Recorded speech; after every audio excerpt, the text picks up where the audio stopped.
กับคำว่าสู่ข่าวพอก่อนต่อมาเบิ่งกันที่ข่าว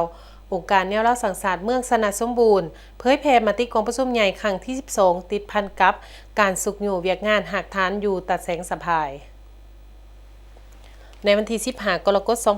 2026นี้องค์การแนวเล่าสังสรรค์เมืองสนัดสมบูรณ์ได้ลงเคลื่อนไหวเผยแพร่และเสื่อมซึมผลสำเร็จมติกองประชุมใหญ่ผู้แทนแนวเล่าสังสรรค์ทั่วประเทศครั้งที่12อย่างเป็นทางการโดยที่พันกับการสุกอยู่เวียกงานองค์การแนวเล่าสังสรรค์ขันบ้านกองประชุมดังกล่าวได้จัดขึ้นอยู่ที่ศาลาโฮงธรรมวัดบ้านน้องหอยตะแสงสะพายเมืองสนัดสมบูรณ์ให้เกียรติเป็นประธานร่วมโดยมีทานนางกุหลาบวรรณราชคณะประจำผักเมืองประธานแนวเล่าสังสรรค์เมืองสนัดสมบูรณ์ทานนางพุทธซ้อนเกตมาลากรรมการผักเมืองประธานสภาแม่หญิงเมืองทานเพชรบัวข้านพรหมจันทร์รองประธานคณะกรรมการปกครองตะแสงสะพายนอกนั้นยังมีทานสุขีอุดมคติรองหัวหน้าของการแรงงานและสวัสดิการสังคมเมืองพลังงานที่หันลงก่อสร้างหักฐานการเมืองจากเมืองลงซวยเวียกงานหอบด่านอยู่ตะแสงสะพาย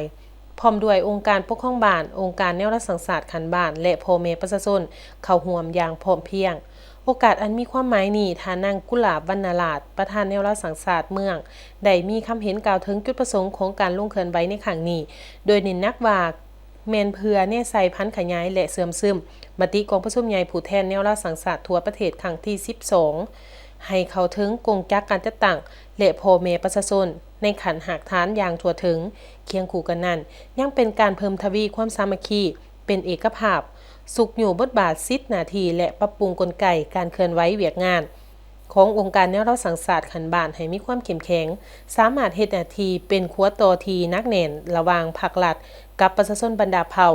สร้างขบวนการพัฒนาเศรษฐกิจสังคมและรักษาความสงบความเป็นระเบียบเรียบร้อยภายในท้องถิ่นให้ดีขึ้นเป็นก้าวๆต่อจากนั้นท่านนางพุทธซ้อนเกตมาลาประธานสาพันธ์แม่หญิงเมือง